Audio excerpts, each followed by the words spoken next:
देखो हमारे जो मनी सिस्टम है ना, इसको कंट्रोल कौन करता है? देखो हम पैसा कमाते हैं, सरकार पैसा चलाती है, लेकिन पैसा सिस्टम को असल में कंट्रोल करते हैं सेंट्रल बैंक और बिग फाइनेंशियल इंस्टीट्यूट।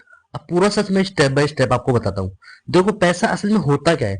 आज जो पैसा हम यूज कर रहे हैं, रुपया, डॉलर, रोम, कुछ भी, वो गोल्ड या सिल्वर का बैक नहीं है। इसे कहते हैं फिएट मनी। मतलब पैसा इक्वल टू कागज। वैल्यू होती है सिर्फ भरोसे के ऊपर। पहले क्या होता था? पैसा था वो सोना चांदी से जुड़ा होता था, और अब पैसा सरकार का वादा है। पैसा छापता कौन है?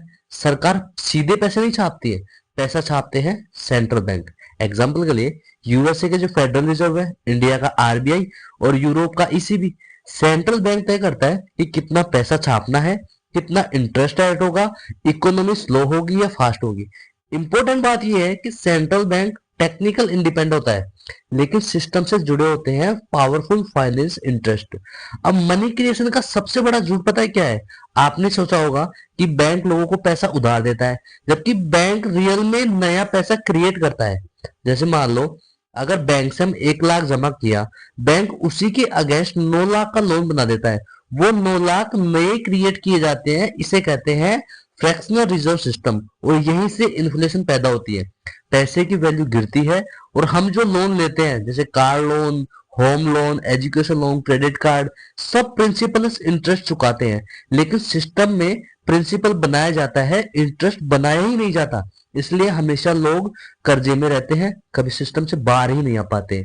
सेंट्रल बैंक टॉप लेवल का पावरफुल है, जो ग्लोबल लेवल पर कंट्रोल करता है, मनी सप्लाई करता है, इंटरेस्ट रेट वैल्यू करता है, करेंसी जो वैल्यू होती है ना उसको क्रिएट करता है। और गवर्नमेंट होती है वो टैक्सेस देती है, रूल्स देती है, बजट देती है।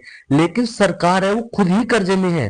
इंटरनेशनल इंस्टीट्यूट, आईएमएफ देख लो, वर्ल्ड बैंक देख लो, बीआईजी देख लो, ये कंट्री को लोन देते हैं और बदले में पॉलिसी कंट्रोल लेते हैं। बिग बैंक्स है जैसे JP Morgan, golden sex, black rock, Vanguard, ये स्टॉक मार्केट कंट्रोल करते हैं।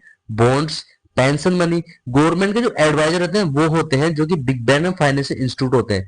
मिडिल क्लास इंसान हमेशा पैसे में ही दबा रहता है, क्योंकि इनकम स्लो बढ़ती है, इन्फ्लेशन फास्ट बढ़ता है, और सेविंग की जो वैल्यू है ना वो गिरती है। एग्जाम्पल के तौर पर देखो कि सैलरी अगर 5% बढ़ रही है तो इन्फ्लेशन 7% बढ़ रही है, और हर साल हम पीछे जा रहे हैं और मेहनत बढ़ती जा रही है। गोल्ड और सिल्वर या बिटकॉइन क्यों इंपोर्टेंट होते जा रहे हैं? क्योंकि इन्हें प्रिंट नहीं किया जा सकता, इनकी जो सप्लाई है ना वो लिमिटेड है। इसलिए सेंट्रल बैंक गोल्ड खरीदने रही है और बिटकॉइन को जो अल्टरनेटिव है ना वो मान रही है। ये सिस्टम के बाहर के असेस्ट है। फाइनल ट्रूथ जो मैं अगर आपको डार्क रियलिटी में बताऊं ना, तो पैसे पे कंट्रोल का मतलब पावर को कंट्रोल करना है।